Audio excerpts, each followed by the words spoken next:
कोल्हापुरातील वृक्षप्रेमी संस्थेमार्फत झाडांचं संगोपन आणि रक्षण करण्यासाठी सातत्यानं प्रयत्न सुरू आहेत। पर्यावरणाचा समतोल राखायचा असेल तर निसर्ग जपला पाहिजे, झाडं लावली पाहिजेत, वाढवली पाहिजेत। यासाठी वृक्षप्रेमी संस्थेचे अमोल बुढे आणि त्यांचे सर्व सहकारी तन मन धन अर्पण करून काम करत आहेत। त्यांच्या या कामाला महापालिका आणि जागरूक नागरिकांनी पाठबळ देण्याची गरज आहे।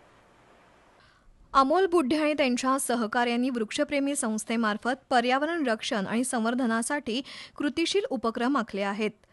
गेली काही वर्ष सातत्यानं झाडांचं संगोपन आणि रक्षण करण्यासाठी वृक्षप्रेमी संस्थेचे सदस्य मनापासून काम करतायत।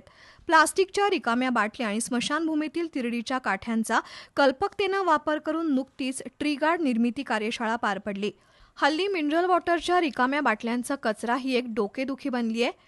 अशा बॉटल्समुळे गटारी आणि नाले तुंबतात, तर स्मशानभूमीतील तिरडीसाठी वापरलेल्या काठ्या पडून असतात।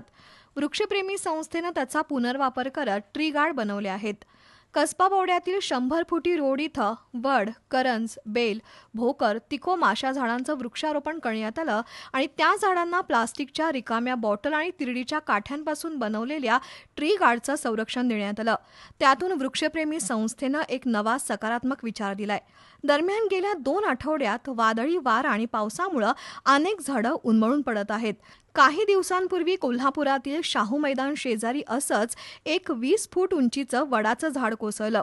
वृक्षप्रेमी संस्थेच्या कार्यकर्त्यांनी तातडीनं धाव घेऊन त्या वडाच्या झाडाचं पुनर्रोपण केलं। हुतात्मा उद्यानातील महादेव श्रीकृष्ण मंदिराजवळ हे झाड पुन्हा नव्यानं लावण्यात आलं। शिवाय हे झाड व्यवस्थित वाढावं यासाठी झाडाच्या मुळाशी काही होमिओपॅथिक औषधं तसंच बुरशीनाशक अशा हळदीचा उपयोग करण्यात आला। त्यासाठी वृक्षप्रेमी ऑर्गनायझेशनला जय शिवराय मित्र मंडळ, हुतात्मा पार्क प्रेमी नागरिक आणि स्थानिक नागरिकांनी सहकार्य केलं। एकीकडे शहरात कुठेही झाड कोसळलं की महापालिका त्या झाडाची कटाई करते।